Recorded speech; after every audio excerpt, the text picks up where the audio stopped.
Wednesday, November 6, 2019, and here's what's coming up on Roland Martin Unfiltered. Roland is off today, and I'm Dr. Avis. It's post-election day 2019, and a lot has changed. We'll give you the roundup, starting with a huge upset in Kentucky. Democrat Beshear beats Republican Bevin despite Trump's last-minute push. Also in Kentucky, Daniel Cameron becomes the first black attorney general and first Republican to hold that position in more than 70 years.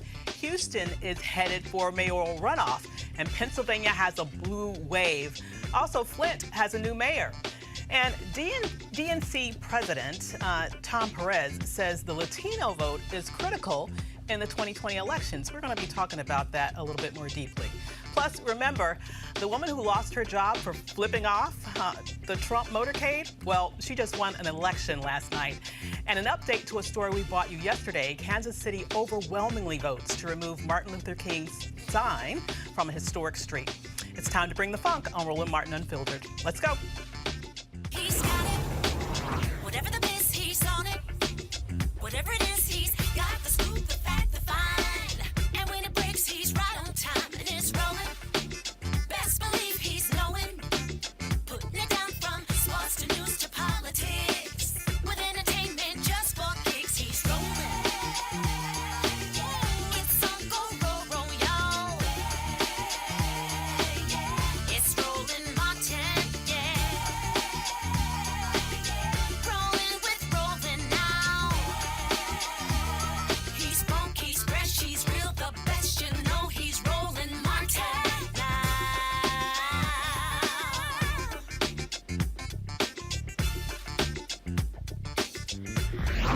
Martin. So we're talking about the results of yesterday's elections today. And joining me for the conversation is A. Scott Bolden, former chair of the National Bar Association PAC, Michael Brown, former vice chair of the DNC Finance Committee and legal analyst, and Lauren Victoria Burke with the National Newspapers Publishers Association. First up, Kentucky. Democrat Andy Beshear beat Republican incumbent Governor Matt Bevin in the Kentucky governor's race. This is big news because Donald Trump won that state by 30 percentage points in 2016 and made a last-minute campaign speech for Bevin the night before. Here's an excerpt from Beshear's victory speech. Tonight, voters in Kentucky sent a message loud and clear for everyone to hear.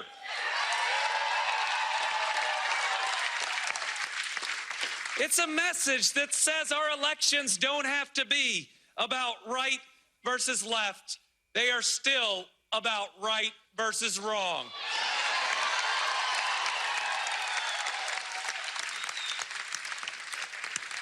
That our values and how we treat each other is still more important than our party. That what unites us as Kentuckians is still stronger than any national divisions.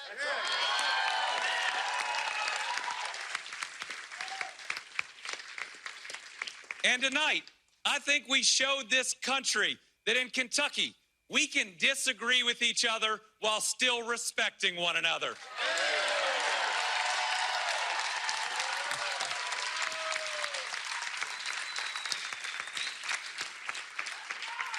In this Commonwealth, a Commonwealth that I love, we believe in lifting each other up instead of tearing each other down. So I guess the whole Trump magic fell on its face yesterday. Lauren, what do you think about now we have a Democratic governor in Kentucky, something that most people would be surprised to see, but there are some extenuating circumstances here, right? Well, I mean, the president's numbers, the president's dragging the party down. He's dragging his party down. For the first time, I think it was 2 weeks ago, we found out in the polls that most Americans want him to be, are okay with him being impeached from office. Obviously, that's going to have an impact on the party at some point. You got the fact that in Kentucky, of course, health care is a huge issue that has not really been completely dealt with. They have a senator, of course, Mitch McConnell, who they see on TV every day, who does absolutely nothing for them on that issue. It was bound to catch up with them, and it did last night. Absolutely. And so the outgoing governor, is my understanding, has a really horrible reputation in the state. You know, to say the least, he's almost sort of patterned himself as somewhat of a mini Trump. That didn't quite work, did it? Nope. No. Kentucky voters rejected is it Bevins, I think? Yes. And he not only aligned himself with Trump, but very often he sounded like Trump. Not only do they have the issues with expanded Medicare, or Medicaid rather, that the governor was against, but the governor had issues with the teachers and blocking their raise. Beshear ran on getting a $2,000 increase for the teachers at first blush starting in January, whenever his term starts. And so you had the negative campaigning, you had the Trump factor, because Trump was there 24 hours before the voting. And I think Beshear's speech, he was talking to that audience, but he was also talking to the GOP. He was talking to Trump. Look at how he was saying good versus evil, or whatever. He had a great line in there Michael and I were talking about. It's not about right versus left. It's about right versus wrong, or something like that. And so this is a big boom to the Republican Party, whether they want to tone it down or not, because you don't get much redder than the Kentucky.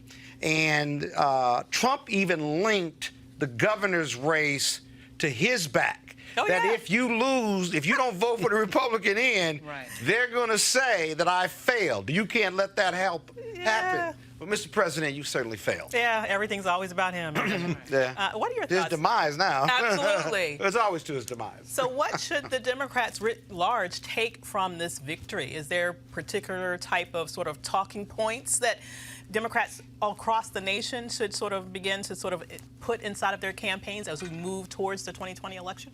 Besides joy, obviously very happy about the results. Also in Virginia. I don't know if you were going to talk about. Oh yeah, we're definitely going to get to. That's my. Okay, sorry. Another bull. Yeah, absolutely.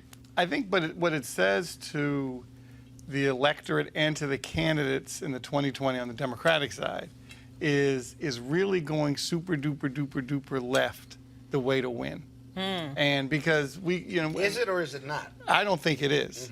And it'll be interesting to see. I don't think it's going to change Senator Warren's platform. She's going to run the way she's running. It's not going to change Senator Sanders. But for Mayor Pete and Senator Biden, or Vice President Biden and potentially Senator Harris, maybe they say, hey, maybe the middle is the place to be.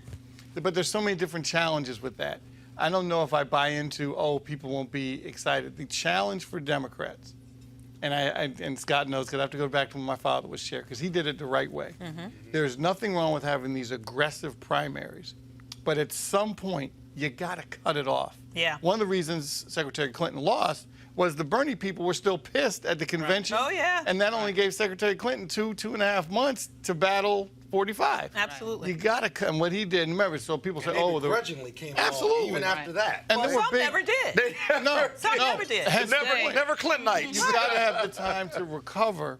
So you have to go in through the summer with momentum, go to the convention with momentum, then you leapfrog to the general.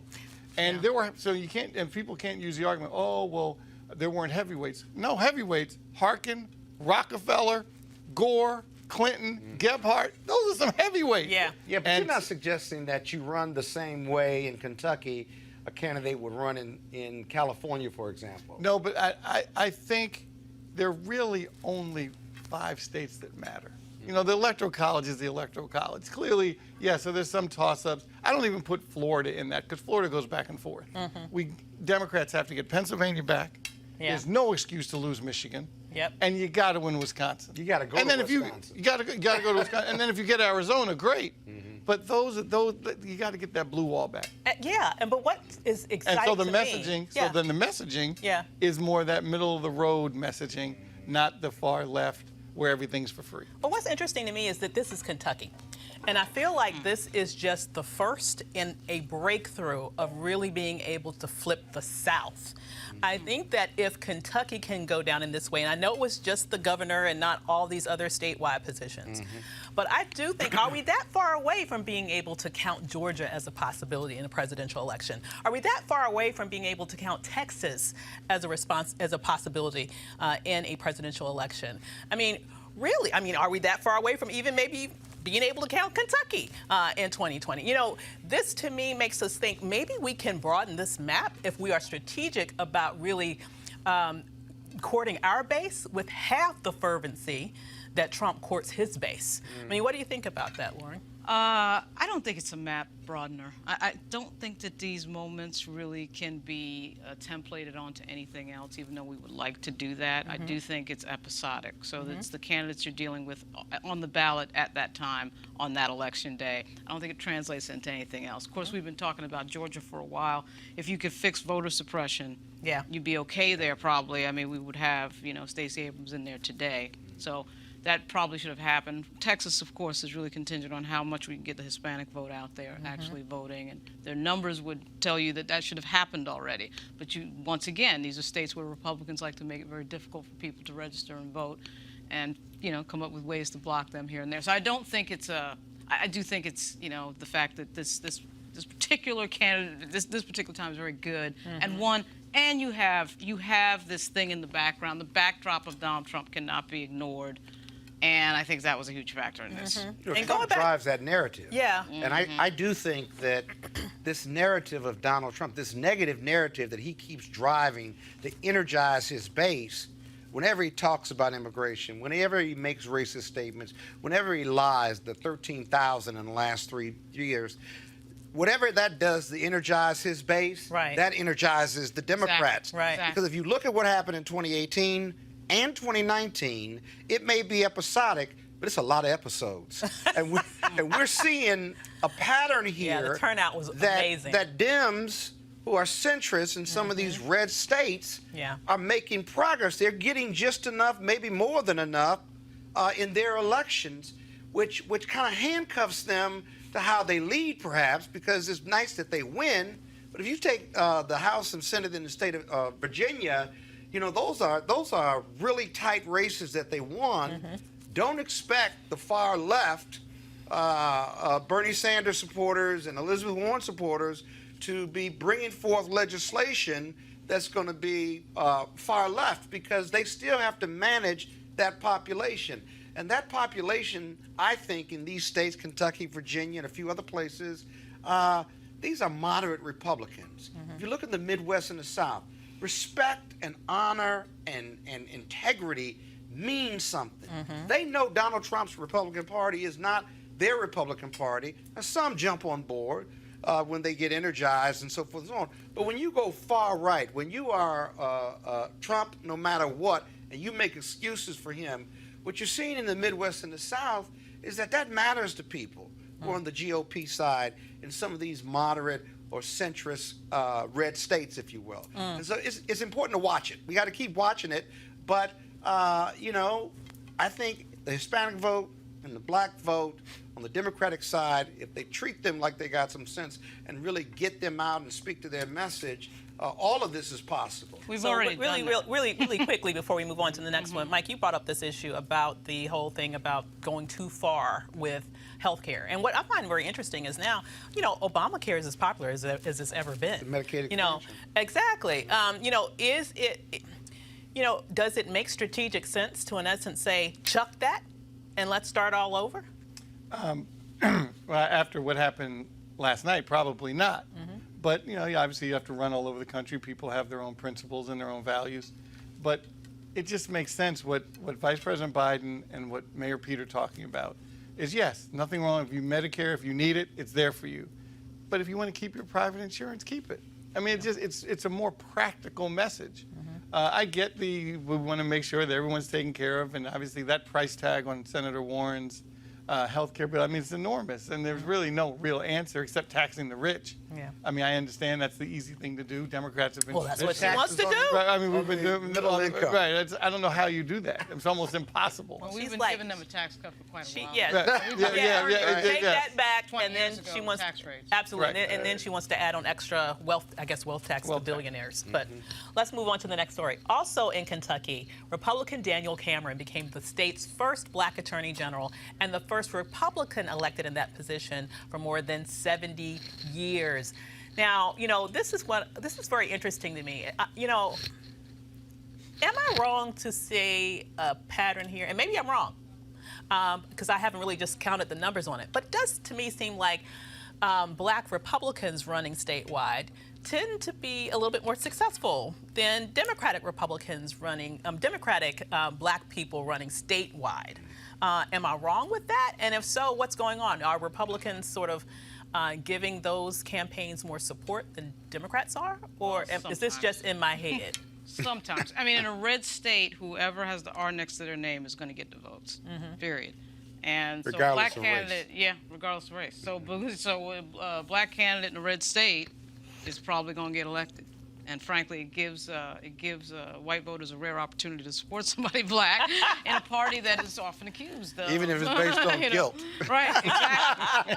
But guilt so vote. much of our electorate is sort of just, rinse and repeat. I mean, you've got that 45% in each state that is voting for party no matter who, no matter what the name is. And we've seen some really interesting examples of that, including Donald Trump. Yeah. And even though Donald Trump, of course, got 3 million votes, almost 3 million votes less than Hillary, that's just sort of an automatic pilot. So I think black Republican statewide, In red states. to be honest, I think the Democratic Party sometimes mishandles black candidates that want to run statewide. Yes, so you don't that's see what the I'm getting opportunity on the Democratic side that you see on the Republican side. Exactly. Because the Republicans see it as this is an opportunity to maybe message to a group that we haven't been getting to. Right. So let's put this black candidate up. Democrats don't see it that way. Democrats tend to take for granted black candidates Right. because it's just, oh, you guys are going to vote for us 90%, so we don't really have to do too much of anything. It's all that. Yeah, yeah.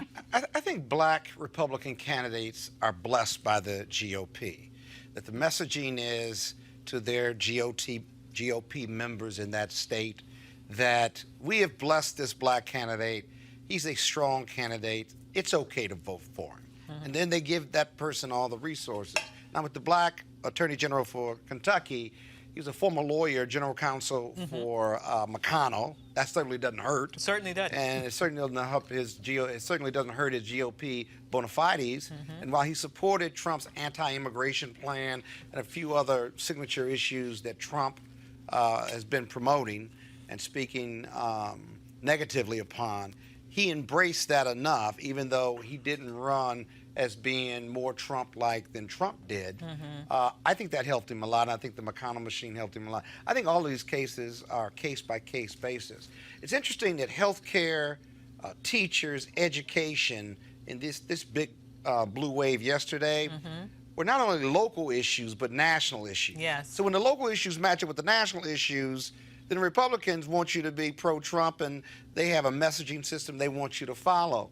But if it's purely local issues, like a lot in Virginia that is now a blue state, then you still got to run on local issues. You still got to connect with the voters, and they still, in the end, have to like you.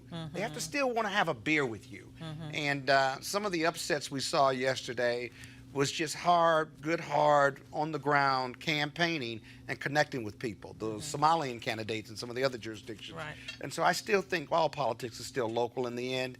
It may mix it up a few times, but in the end, people care about what's happening locally with them. So what do you think about how the DNC is doing versus the RNC with really accelerating the rise of black candidates at very high levels, state levels and up? Well, first, congratulations to the Attorney General-elect. I mean, that's a great achievement, clearly. Absolutely. History making. Absolutely. Yeah. And Tim Scott had won, obviously, and doing this in the South, so it's even more impressive. But let's not read too much into it. There are thousands of African-American elected leaders in this country, and you can count on probably two hands how many there are from the GOP side, whether statewide, district-wide, whatever. So it's impressive. But if you're still going to endorse the policies of the Trump GOP party, 45's party, it doesn't matter what color you are. If you're supporting things that are racist, it does. You lose all the credibility. So congratulations, glad you won, impressive. But let's not read too much into it. You're not going to see him to promote Medicare for all. I don't see him doing it. Somehow I don't either. Going up there. Exactly. So here's your story, A. Scott. You've been waiting for this one. Okay. The other huge story was Virginia state legislature elections, where Democrats flipped both the state House and the Senate, ensuring a trifecta with Ralph Northam, Democrat, already in the governor's mansion, as well as Justin Fairfax as lieutenant governor. So there is like a clean sweep in Virginia right now. blue all up and down the ticket. What does this tell us about Virginia politics moving forward, Lauren? Well, it tells us that the wave that came in 2017 has continued. I mean, the 15 people who were elected in 2017 got elected last night. So, full disclosure, I'm a consultant for Justin Fairfax, so I'm a little bit, and my mother's from Virginia, so I'm a little bit more involved in Virginia than most people. But I would say that this is a situation where when you see something, a legislature flip for the first time, I think it was 29 years? Yeah, I did not, it's been over 20 years. Absolutely. It did not hit me until last night. I mean, a sort of historic flip would tell you that obviously the Republican Party is in huge trouble right, going into 2020. But specifically in Virginia, they haven't elected a Republican since 2009. When they did, it was a moderate Republican, Bob McDonnell. For what office? For governor? For governor. For governor, okay. So it was, you can see that they are underwater, and they, they've had people on the ballot who've frankly been a disaster. And so Virginia, I mean, Virginia it was spectacular last night. And I was in Richmond last night with Justin, and we couldn't believe it. Yeah. We could not believe what happened. I would also say, too, a friend of mine, LaSharice Aird, is running to be Speaker of the House in Virginia.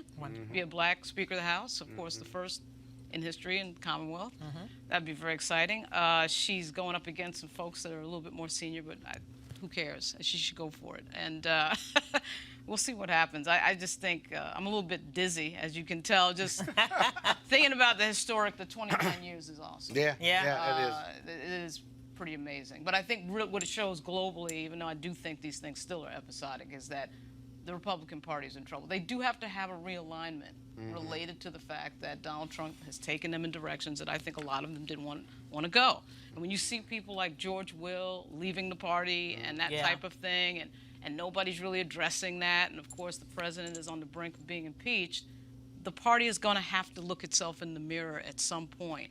They're going to have to make a readjustment, the type of which they saw when Barry Goldwater was around, and get out of this cycle of making a sort of racial argument that was in the undertow before Trump, and Trump put it right on Front Street when he got there, and they've got to have a reckoning with that. And I think this is part of that process. When you start losing, like they lost last night, when parties lose like this, they tend to figure out, we got to figure out a new way of doing things. So we'll see what happens next. And remember, we had Charlottesville. Remember Charlottesville in Virginia? Which was stunning. It's been turning blue, but right. this was a double boom to the GOP. Right. But here's the power and the problem that the Democrats are going to have in Virginia.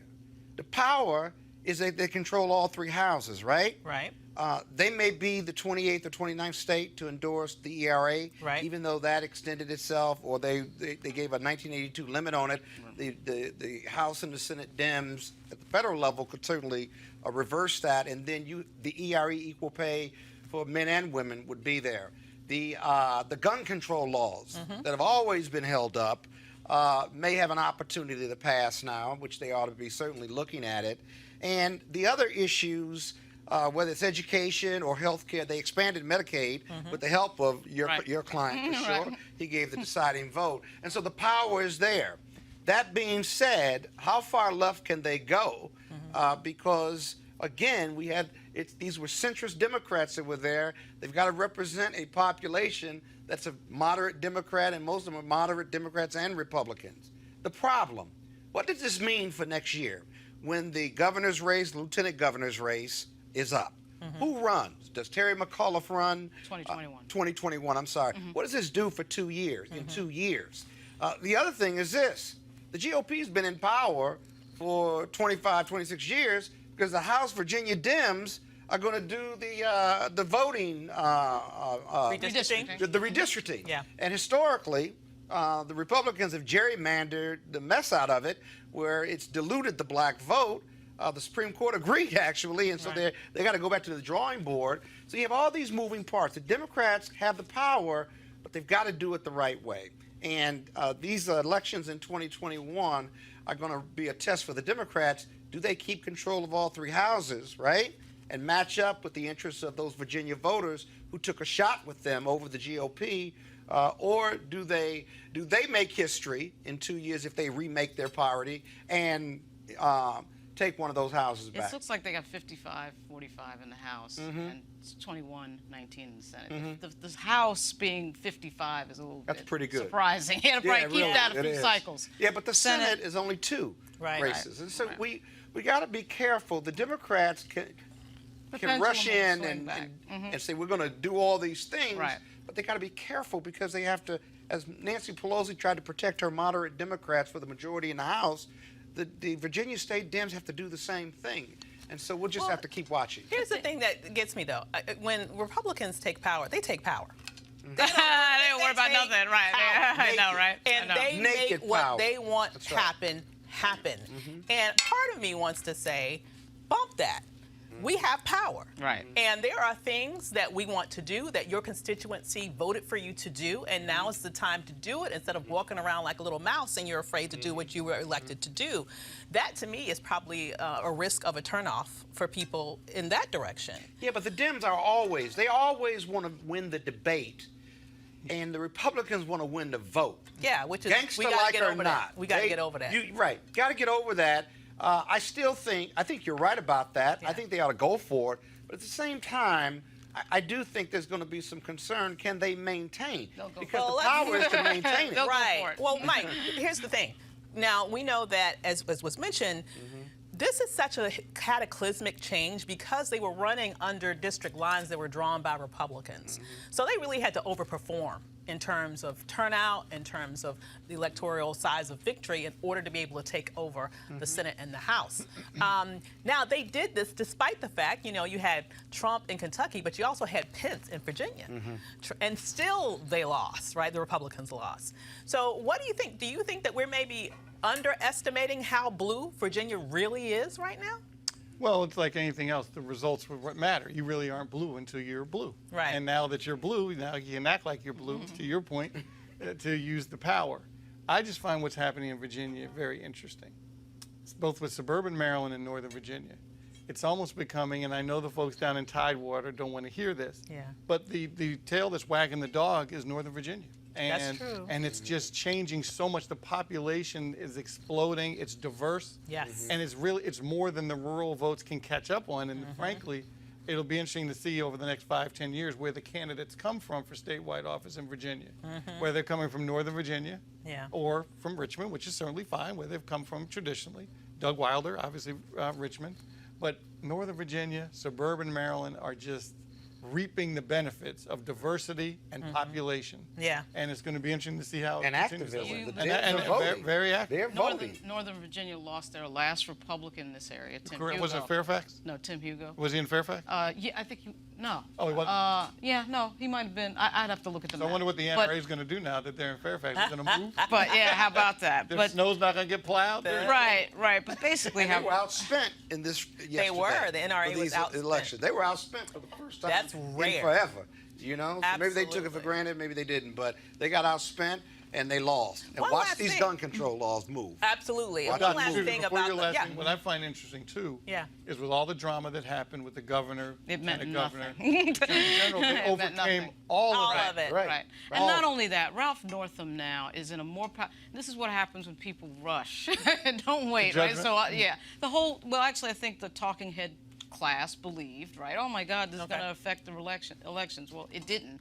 And Yeah. now Ralph is in a more powerful position than he ever was He the is. entire time. Absolutely, and just really Majority. super quickly. It's amazing. One thing I think we also need to keep in mind with this, and also in other spaces, when people talk about the power of the suburban vote, but particularly as you look into Northern Virginia, to your point, Mike, it's a very diverse vote. I think oftentimes when people hear that, they see it as a nod towards white suburban moms. Now, if you're talking about suburban Northern Virginia, you're talking about a lot of black and brown folks. So I Well, think that's Virginia's important. Richmond, we need to Hampton do that. Roads, and Nova are the three areas where all the votes are coming from the Democratic Absolutely. Party. And it's all But the deliberate. GOP is even Yeah. losing the suburban voters, however you define them, Yeah. where there are not a lot of black and brown people. If you look at like the Loudon race. the Loudon race, for example. They have found a Randall, way to Right. turn off a lot of people. 60% Exactly right. against John Whitbeck So we was have to move on. Exactly. So we have to move on. In Texas, Houston Mayor Sylvester Turner heads for a December runoff with multi-millionaire trial attorney Tony Busby.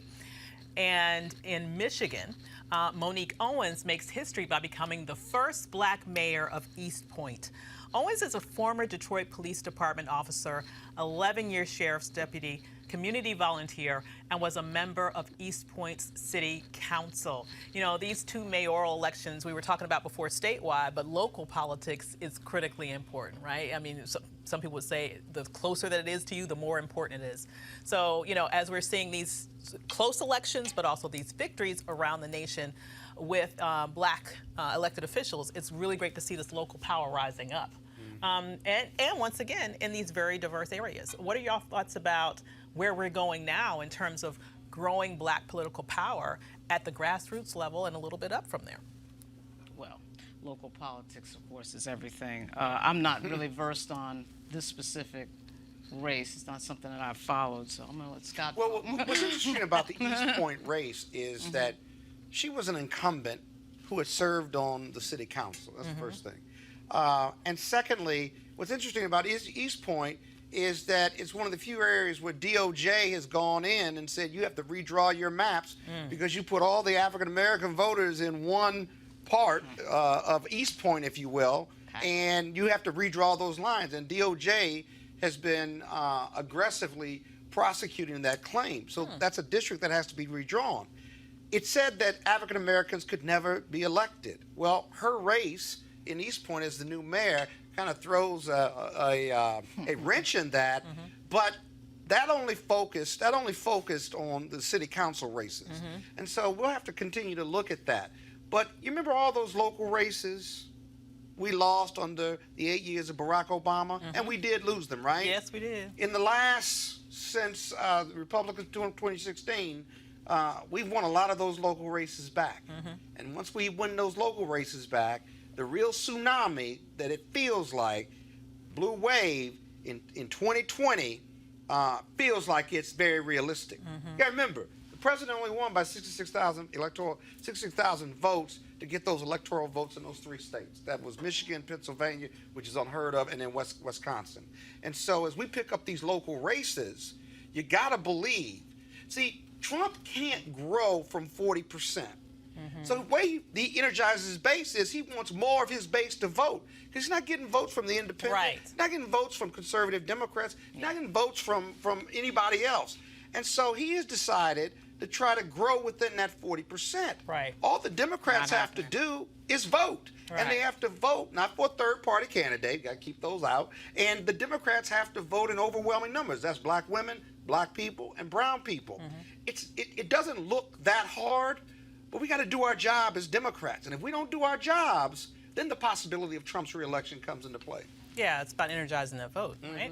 And absolutely. But the face of, on the local, back to the local side, the face, different from obviously the 70s, 80s, obviously part of the 90s, is now the gentrification is happening in cities. Black candidates can't just win because Black folks vote for them. That's right. Right. You have to have a much more diverse message. So these candidates, it's much more impressive when you can win citywide because it's not like, oh, Black folks, whoever the nominee is in the Democratic Party is going to win because it's going to get all the Black votes. Right. Now, obviously, you have to go into other broader message, communities. right. Well, it's interesting. what's interesting- Our last report that we did with the State of Black Women in America reports, where we looked at the Black women who were part of the Congressional Black Caucus, they are actually more likely to be representing diverse districts, where their districts are not majority Black, than Black men who are elected to office. So it's something that Black women, it seems, tend to be able to do as candidates when it comes to appealing to a more diverse electorate and being very successful and actually winning those victories. I mean, maybe there's some secret sauce there that they can One share. of the biggest myths about the Black Caucus is that their seats are 80% and 90% Black. But if you actually look at the group and the 55 members, there's a good 25 that are, you know, Maxine Waters' district, Yeah. Karen Bass's Bishop. district, Yep. Al Georgia. Green, Sheila Jackson Lee. They either have a majority Latino population. You've got Cleaver, you know, Manuel Cleaver has a majority white population. So you've got tons of members who have shown, Black members of Congress who have shown that they can get white votes, other votes. Does that mean that Ilhan race Omar. doesn't matter? I wouldn't say it doesn't anymore matter, in but certainly, politics and what it elections? means is the Democratic Party needs to consider the fact that black elected officials can get voted by, they can get supported by anybody. I mean, it tends to be the sort of orthodoxy that every seat is like John Conyers' seat or something like that, where 80%. But Ilhan Omar and some of the people who have been elected by in districts of majority white. Very diverse voting. Yeah, yeah. All blocks and stuff. Yeah. Or very diverse, like, AOC is a good example of this. Exactly. Her New York district is extremely diverse, and so you got to come with something more than just I'm black and I'm supposed to be. Right. You got to entertain a lot of constituencies, and that's something I'll that. tell you something else about local politics. If you're a black candidate, that does, with what you're saying, Right. if you're a black candidate, in a lot of jurisdictions, that doesn't guarantee you the black and brown vote either. It doesn't, but I will say. You like to think that, but it doesn't always mean that. Well, in most cases, since most of the black voting population is voting Democrat, they're voting for the Democrat Party, so it's like a 90% plus there. But it's sort of interesting just to watch the party, the way who they give money to and what they give That's money for. exactly where I wanted to go with that. Because of course, if you Yeah. bring that black voter to the polls, you're going to score almost 90% of A the Democratic time. vote. Right, a Democratic vote. So it's always amazing to me how money is wasted on constituencies that aren't Yeah, showing but up. in the primary, you have black and white Dems running. And so under that scenario, it's interesting to look and see how black voters are voting in that scenario, because I think whether it's majority black districts or not, you can't take the black vote for granted if you're an African-American candidate who's Democratic when you have brown and white candidates running in the same primary. It's not just taking it for granted. The Democratic Party should be centering black voters. I'm telling you, that is the demographic group that if you get them there, they're going to vote for you. There is no other group that performs better, period. Black women is the #1 group. And you would think the spending would be going to that specifically. It almost never is. So that's something I know it comes up a lot. It never seems to get fixed. but it's black women keep voting for them though, and get nothing for it. well. What we do about that? I mean, that's another debate. Well, no, we can have that debate. We can have that debate right now. Well, I we mean, need to get something for them. Yeah. Black women, black men supporting black women need to get something for that loyal to the Democratic Party. how about Yeah. that? And it just doesn't happen. Well, Well, I guess their argument would be to clearly there needs to be more that we get for it that's specific to the black community. I 1,000% agree with you. But the reality is that adults make practical decisions between the options that are before them on the table. And if they know that the alternative would be worse, Yeah, practical people will say, I will vote for the option that will help me maybe some, that will maybe do less damage, that will open up a little bit more opportunity than the option that I know will sink me and sink my family very quickly. Yeah, but the DNC knows that the African-American Democratic voter, especially in the last 3 years, but even longer than that, has no alternative. Right. And in the end, they're going to vote Democratic because what the Dems offer them policy-wise, the Republicans don't offer. But that's not But the reason what- they but- make the decision. The reason they make that decision is control. Control over the money to the vendors. Control over who gets what money when they're running for election. It's not about whether or not, I'm going to get you here. So I mean, you want to win. You want to be successful. The problem with the party is they want to win, but they don't want to empower the people that help them win. Because That's the problem. they take that vote for We're granted going to because talk they know about we this don't have an more. alternative. I promise you, we're going to talk about this more when we talk about Tom Perez, because I got a word for him. yeah. Okay? I know you do. We'll be back with more election analysis right after this. You want to check out Roland Martin Unfiltered? YouTube.com/Roland S. Martin. And subscribe to our YouTube channel. There's only one daily digital show out here that keeps it black and keep it real. It's Roland Martin Unfiltered. See that name right there? Roland Martin Unfiltered. Like, share, and subscribe to our YouTube channel. That's YouTube.com/Roland S. Martin. And don't forget to turn on your notifications so when we go live, you'll know it. As the marijuana momentum continues, our good friends at marijuanastock.org have already reached more than half of their funding goal for the hemp CBD investment. That's right. If you want to take advantage of this great opportunity, you need to do it now because it won't last much longer. If you don't know, I'm talking about the hemp plant, the good cousin to marijuana with a much higher concentration of CBD. That means hemp gives you all the medical benefits of marijuana without getting you high. Also, if you don't know, hemp farming is now legal in the U.S., creating one of the largest commodities worldwide. It's just an incredible investment opportunity, and that's why our good friends at 420 Real Estate come in. Their business model is simple. They buy land that supports hemp CBD grow operations and lease it to licensed high-paying tenants. That's right, they are hemp CBD landlords, and you can get in on the action. As hemp continues to change the economic landscape, 420 Real Estate is allowing you to chase the American dream. The best part is right now you can invest in this crowdfunding campaign for as little as $200. That's right, $200 up to $10,000. Do it now before the fund is closed. To invest, go to marijuanastock.org. That's marijuanastock.org. Get in the game right now. Do it now. So, State Representative Sheldon Neely will be Flint's next mayor, beating incumbent Mayor Karen Weaver. Last night, Weaver had not conceded and would not rule out a recount. Here's Sheldon Neely. You know, I first want to thank God, my family, my supporters, and the residents of the city of Flint. Also, you know, all of those individuals who wanted to unite this community under a new leadership, giving us a vision to move forward. And so, third time's a charm, but I'm here now. Well, we're going to be putting our transition team in place, making sure that we can provide services immediately for the residents of the city of Flint, putting people in a position that can provide a great level of service for the residents of the city of Flint, doing an operational audit, also a financial audit to see where we are, and then taking a look at where we're going to go from there. And the residents will always have a clear vision and path from what we're going to be doing, so they'll be able to take a look at where we're going. Transparency is important. Well, it's certainly good to see that Flint has new leadership. We're hoping that this will help them sort of move forward, but they've been stuck with the same issue for years now, having toxic water. And it's really infuriating because it's like the nation has moved on, and we still have people in this country that cannot drink water that's coming out of their faucet, and also the reverberating impacts of people who are already poisoned and have to spend the rest of their lives, you know, dealing with lead poisoning. Yeah. What can a mayor do under these circumstances? He's got to do whatever. He's got to use his bullhorn or bully pulpit to amplify the issue as much as he can from that position. It's really difficult for a mayor to do, but it's such a ridiculous issue in terms of something that continues that hasn't been fixed. Yeah. This is the type of issue that, in my view, is one of the reasons why Trump ended up winning. When he was talking about America first, he was centering people in the country, not talking about foreign policy, not talking about anything else. I mean, obviously, there was certain obviously racial detrimental and racist aspects of that messaging, but I'm just saying that it was a rare thing to hear.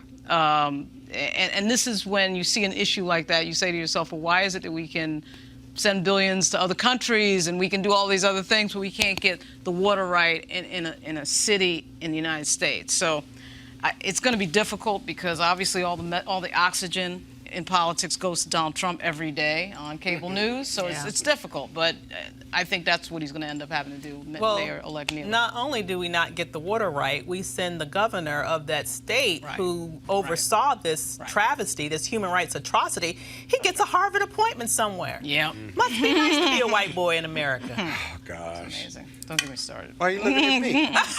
Well, you want me to go next? Okay, Yes. sure. All right. You What looked do you at me and think said it must be nice to be a white boy in America. You know, this is a really difficult issue. I know a lot about this issue. In full disclosure, I represented the lead defendant in the criminal case down there early for a good period of time. And the criminal cases have been dismissed. The civil lawsuits, some have settled, some have not. The water has been changed years ago back to Lake Superior through an agreement with the Detroit government. The water's clean coming in, but the problem is that the pipes have been so damaged based on when it was coming out of the Flint River that they have to replace miles of piping now. Oh my God. For safe piping. The state legislature, while slow to do it, authorized a lot of money, millions of dollars to do it. It takes time to replace those pipes, so the water is still not the healthiest, no matter what EPA and the state EPA says. Remember, the state EPA were one of the ones who were indicted and being sued. And then the feds have been slow, notwithstanding the hearings, not just with my client, but they looked at this. in the Government Oversight Committee, and the feds have been slow, but they've allocated federal dollars to match those local dollars to relay every water pipe in the city. You ever been to Flint? While it doesn't have a huge population, it has a sizable landmass, including a number of the GM plants that have been closed. And there's no community development going on, just large swaths of concrete area where a factory used to be. And so it's going to take time. What does that mean politically? That means politically, whether it's Karen Weaver, who's been on this show to give us updates on several occasions under her leadership, and even Mayor-elect Neely, they're in a tough position. Yeah. Because you have widespread frustration, you have new leadership, but as Lauren says, if you can't get the dollars and you don't start to see this nuts and bolts laying of these new water pipes, which takes time. You literally have to dig up the old pipes and relay them. That's not going to take a year. That's going to take a decade. Yeah. And so whoever's leading that city, no matter how much money they get in, and they can tout it, and they've laid new water pipes over a third of the city, for example, or whatever the number is or will be, there's still going to be a sense of frustration on who's leading. I'd be surprised if Neely didn't get unseated in 4 years unless there's major progress. Because people have to feel safe in their communities, and they don't feel safe or that their families are safe simply because of the water. Yeah, but this is one of those things where I really feel like this is a federal government responsibility. And, we've been waiting for Infrastructure Week. And, where's Infrastructure Week? Right. And this is one of those extremely difficult conversations for everyone to have, because everyone's going to be inconvenienced. There are boil water alerts all over this country. Obviously, Flint's on a whole nother level. Yeah. But the country has to be rebuilt. Yeah. I mean, obviously from underground up, you still go through bridges, everything. It's going to be extremely inconvenient, whether it's our generation or clearly the next one. But no one wants to deal with it. There's going to be a huge price tag. The deficit's already, where it is. It's going to continue to grow until we deal with these tax cuts. So it's a hard conversation, and no one wants to be the one to say, sorry, these streets are going to be dug up, and you're going to have to deal, you say 10 years, and whether maybe more. And the bridges are going to be closed. Memorial Bridge right here in Washington is it's a nightmare going past there now. The infrastructure issue is a great bipartisan issue that will create jobs, revenue, and make us safer in this country. Trump blew that one. He had a perfect opportunity. He had an opportunity to do that. But but that wasn't his than priority. anything else. You're right, but that wasn't his priority. His priority was to give a tax cut to his rich friends and to himself. And build the wall. And build the wall. Exactly. Build the wall, and get to a multi-trillion-dollar deficit. Absolutely, in by the process. blowing a hole. So Democratic National Committee Chairman Tom Perez sees the Latino vote as key to winning the 2020 presidential election, and not just in states with large Hispanic populations. In an interview with The Hill yesterday, Perez said that investing in Latino voters is electoral and a moral imperative. Trump, according to a poll released by Telemundo, appears to be holding relatively steady support among Latino voters compared to his performance in 2016. Now, I have to say, when I saw that story this morning, my head blew up. It blew up. I felt it. Did you? That was another boom. Because it was like a sonic boom, okay? Because here's where my frustration comes from whenever I hear that. I mean, let's just be very real about this, Mr. Perez. Let's be very real about this. The reality is people get confused when they see the population numbers of the Latino population, and then they want to extrapolate from there that this is this huge untapped voting potential that the Democrats just need to tap into. Let's disaggregate that a little bit. A large proportion cannot vote. Let's just be very brutally honest here, because they aren't U.S. citizens, so they cannot vote. Of the portion that can vote, maybe about half, of that particular portion, a lot of them don't vote.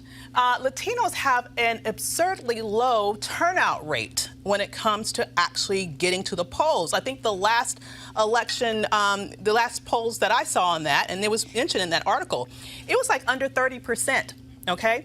Crazy low turnout rates. And so, but then of those who do turn out, you have at least a third that consistently vote Republican.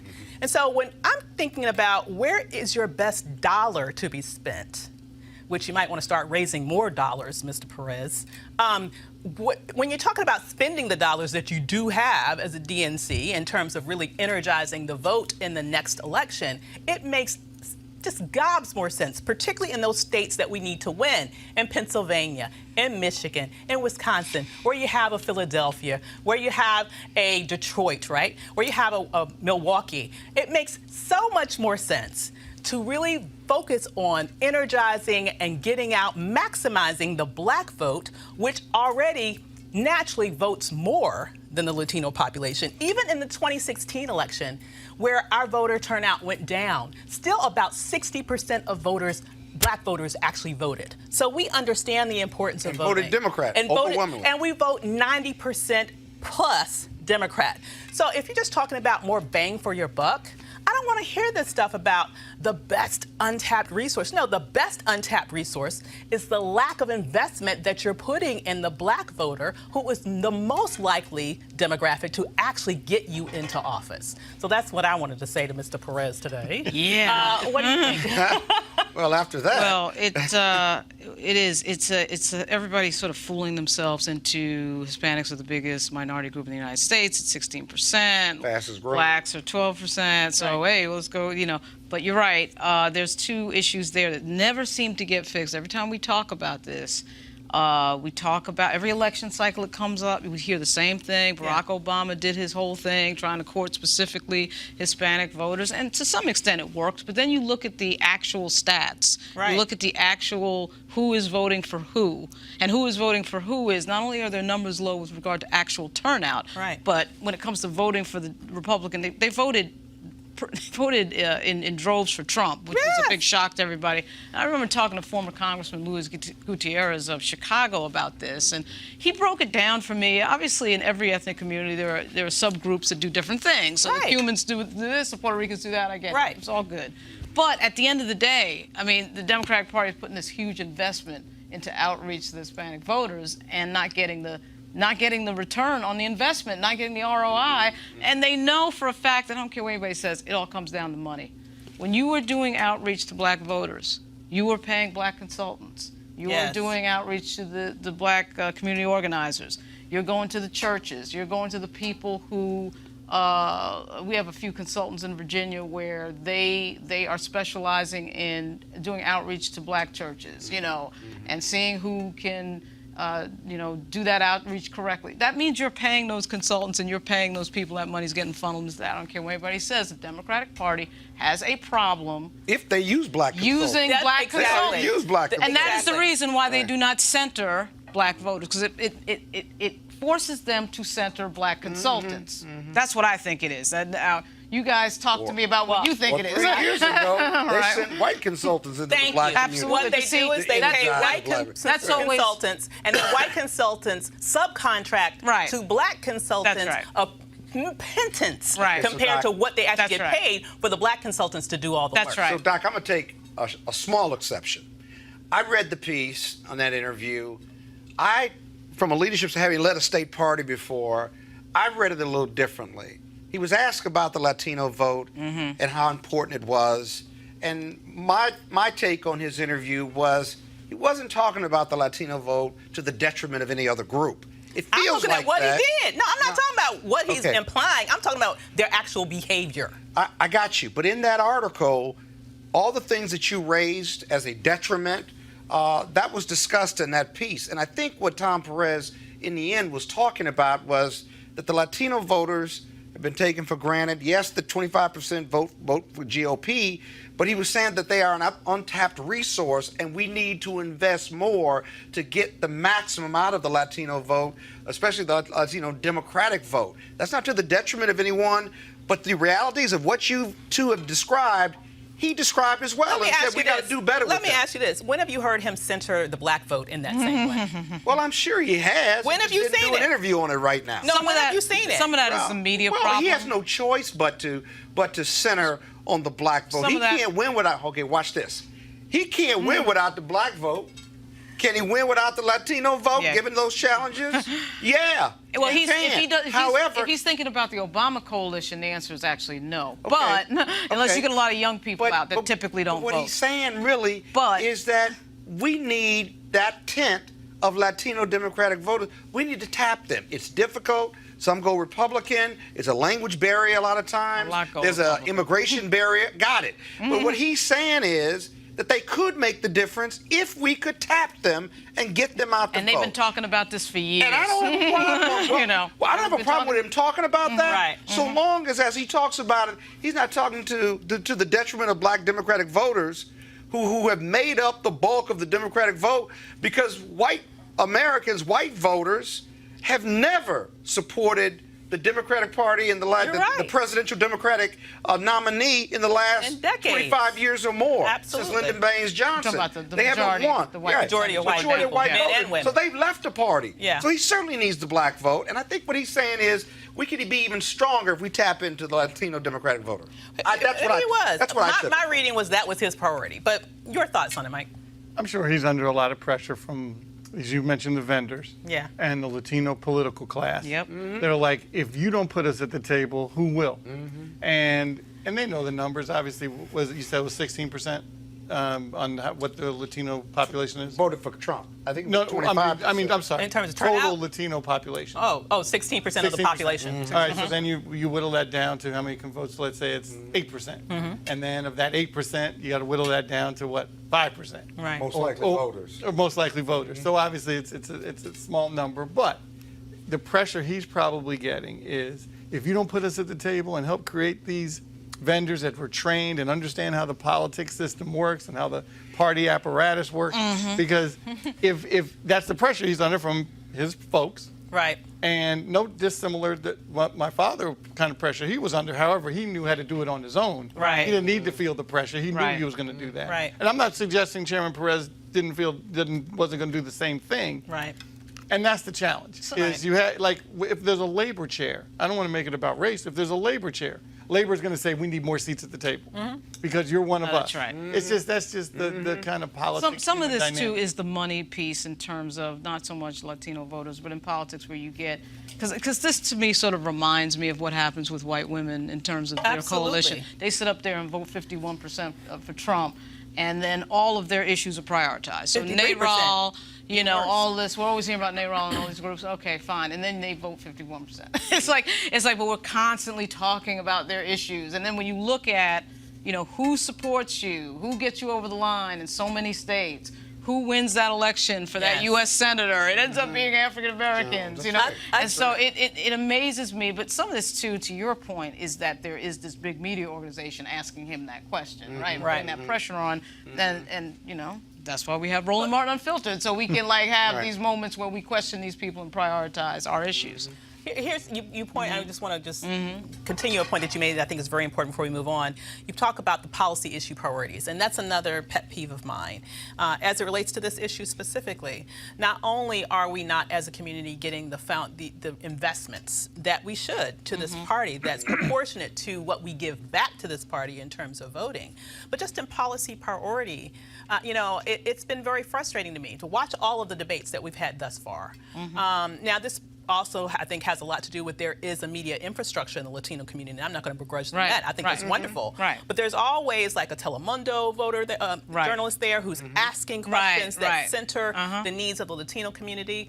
I probably could count on one hand the number of questions that were asked or issues that were brought up in those debates that specifically deal with black issues. And then beyond the debates, when you just look at the degree to which this party seems to be all out and very vocal on raising issues that are critical and important to that constituency, I do not see anywhere near the level of passion it's the around media, those specific issues that deal with their main bread and butter group that brought them there, and that would be us. It's media and it's money. I mean, one of the biggest examples of this money is LGBT issues. Oh, yeah. So you have a 10% of the population that their stuff is always on at the front of the table. That's because they have that money piece there. They get the priority. They get their issues on the table because they know, and also they just know how to play politics really well. Right. And they're vocal, frankly, too. Yeah. Very vocal. African American groups. They make you. Yeah, They make African you do American what they groups. want them to do. We always want to do this dance of, oh, our tax status is going to be messed up if we get involved in Oh, Lord, politics. yeah. We've got the NAACP and NUL that, oh, we're worried about this donor being pissed off. So a lot of this is our groups not being vocal, like these other groups tend to be Yeah. very And not vocal. raising money. We need to get Because out these of the other groups C4 are prison. smaller and then and not money. demanding change. Right. Yeah. That's we right. stayed at the inauguration That's right. for Obama. That's right. And never left the inauguration. That's right. You want a president to do something? That's right. You make that president You do it. got Black, that white, right. yellow, brown. You got that right. And another thing. No, you can't. Run along. So we're going to go to break, and then we'll be talking about Life Lux Live.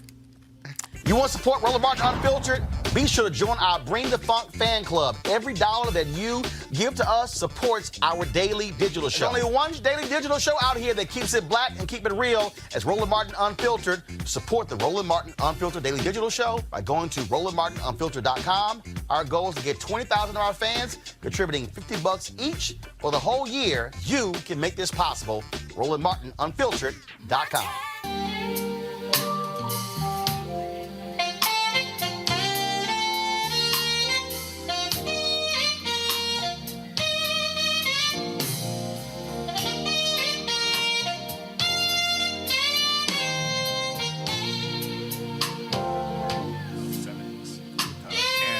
All right, folks, that's my homeboy there, Gerald Albright, one of the folks performing at the Life Luxe Jazz Experience in Cabo, November 7th through 11th. I'm going to be there as well. Weekend-long event held at the Omnia Day Club in Los Cabos, nestled on the Sea of Cortez in Los Cabos, Mexico. Folks, it's going to be an amazing time over those 4 days. We're going to have lots of great food and drink and golf and spa, health and wellness, you name it. The second annual Life Luxe Jazz Experience. Of course, some great people, entertainers are going to be there. Comedian Mark Curry, Gerald Albright, Alex Bugnon, Raul Madon, Incognito, Pieces of a Dream, Kirk Whalum, Average White Band, Donnie McClurkin, Shalea, Roy Ayers, Tom Brown, Ronnie Laws, and Ernest Quarles. I'll be broadcasting Roland Martin Unfiltered for that Thursday and Friday there as well. And so we want you to be in the house. It's going to be a great time. Go to lifeluxjazz.com, LIFELUXEJAZZ.com for more information. Packages are going fast. You also want to book it soon so your airline tickets are not crazy high. So go to lifeluxjazz.com. So Julie Briskman, the cyclist who lost her job after giving the middle finger to Trump's motorcade, has found a new one after running for local office and winning against a Republican supervisor in Loudoun County, Virginia. The district that she won just happens to include a Trump golf course. I think she's going to get the last laugh on that one. What do y'all think? Definitely. If only for effect. Right. That's a great picture. I wish That is a someone- great photo. Somebody send me that picture so I can frame it and put it in my office. Since she's I now gotta tell a you. supervisor, she can like give the golf property, the bird, every day. And you know what's interesting about her winning in the picture, not just the golf course, is that was a natural picture. She didn't know the photographer. Yeah. There was a guy with a camera who was behind her.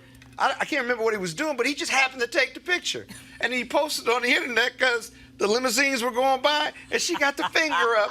And the rest is, but one thing you got to say about her, too, she's been active in her community for 20 years. Mm-hmm. This is not new. First time she ran for office, but she's been at the local level. She's been active in politics and business and what have you. So she's not a political newcomer to Loudoun County politics. But when she got fired by the company, and she's a single mother of two, I think, she really got more active. Yeah, and then good she for decided to her. run for office to make a difference. So Good for her. great story. Iconic. Yeah, it's iconic. It is. So Good following for up, her. absolutely. So following up on a story we brought to you yesterday, Kansas City voters overwhelmingly approved removing Dr. Martin Luther King's name from one of the city's most historic boulevards yesterday. The decision comes less than a year after the city council decided to rename the street, which had been known as the Paseo. Unofficial results showed the proposal to remove King's name received nearly 70% of the vote, with just over 30% voting to retain King's name. I mean, you know, every major city has some sort of Martin Luther King Jr. Boulevard. We all know that. We all kind of have certain ideas like that's where you can find the hood, right? But, you know, in this particular instance, you know, it's interesting that they actually put it up to the vote, and then people said, "Hey, let's change it." Is this like a byproduct of gentrification? I mean, what exactly happened here? Who knows? I mean, I do think that local communities do have the right to, control what they want to do in terms of naming these things. And as somebody who's been in the media and in government for over 20 years, I have to say that one of the things that I see increasingly, and I'm sure it had been going on before I came along the scene, is to appease black communities, a lot of times they want to do a monument or a street renaming. Yep. What I find is that that is not particularly relevant, but it's important. It's cool. We have the Obama High School. I'm not saying there's anything wrong with these things. Somebody who's from New York, Malcolm X Boulevard. Yep. I mean, it's all good. It's all good, but it's Yeah. become the substitute of real action. Yeah. It's become the substitute of, and so everybody goes to the groundbreaking or the unveiling, and then everybody's appeased. But to me, and I know I've brought it up several times, I guess this is the money episode for me. If it doesn't involve money, I am not particularly interested. But, it is weird that this happened. You sound like a capitalist. It's right to happen. Yeah, I am a capitalist. You sound like I'm an a capitalist, and because I just feel like it is a symbolic thing that, I mean, it's a symbolic thing. One of the fights we have in Virginia all the time is about monuments. Right. Oh, God, monuments. yes. So it's not something that, of course, it's important, but, if you want to talk about monuments, we have monuments to Jim Crow, like the school system in Richmond. Let's talk about monuments, right? But the real change is the thing that nobody wants to talk about. They want to rename a street or put up a statue and, They don't want to talk about pat you on the redistribution head. of wealth. Right, right. They don't want to talk about redistribution of wealth. Now, hold on, Willis. Where the money's Hold on. going. Hold on, Willis. So anyway, Don't you see this pretty sign? Right. Yeah. Well, I mean, I've read the piece. I don't know enough about the Kansas neighborhood, but I do think the community in that neighborhood, in those neighborhoods, felt strongly about the naming of that street, the Paseo, and it had been that name for several decades. And the Martin Luther King name was new. I don't know what the racial makeup is, but I can tell you right now, if it's majority white, let me tell you something. Most white voters, slavery, Jim Crow, the civil rights movement was a long time ago, right? They've been criticized and paid their dues. I'm reporting on what I've learned over the years. I don't agree with it, and they're tired of being blamed for the plight and the struggle that Martin Luther King went through. They obviously honor him with a holiday and all these other things, but I think the traditionalists in those neighborhoods decided that the fact that they wanted their name back didn't make them racist or racially insensitive, and that they honor Martin Luther King in a lot of other ways, but people felt strongly about the name of this street. That's what I think. Yeah. And I'm a Democrat, by the way. Okay. All right. I'm sure there was gentrification. Maybe there are a lot of different layers, a lot of different reasons, but it's wrong. I mean, the symbolism is also not just for us and pride. It's for young white folks to see it too, so they grow up knowing that their leaders aren't just the ones that they are taught in the history books. Oh, Martin Luther King, wow, he's on my street, or I go past this street. So I think the symbolism is important without getting too into the weeds about it. So I think it was the wrong thing to do, and consequences of gentrification. Yeah, absolutely. And they can also rename another street. I wouldn't give up the fight. Right, correct. There are lots of streets in Kansas City, and remember, it's not a non-liberal city. They've got the Negro Baseball Historical Society there, or the museum. They got a member Congress. Right, exactly. They got CBC members. So I think they need to work through that with that community and other communities to get that done, because the power of that name and the power of Martin Luther King and what he stood for all people, right? And made this country better. That is powerful. So there should be a street named in his honor. All right. If you were that city, you wouldn't want to be named for that. I mean, we're talking about it. I mean, that's just not. I don't think that's a good look. Yeah. Yes. At minimum, it's bad PR. Right. Absolutely. Exactly. So that concludes today's show. Thanks to Scott, Lauren, and Michael. Roland will be back tomorrow broadcasting live from Cabo at the live Luxe Jazz Festival. Somehow he didn't bring us with him. I don't know why not. So this show needs I would have flown coach. Well, I don't know about all that, but I would anyway. have flown coach. This show needs your support to continue. All you have to do is go to RolandMartinUnfiltered.com and join the Bring the Funk fan club. Until next week, I'll see you then. Dr. Avis is here. Holla.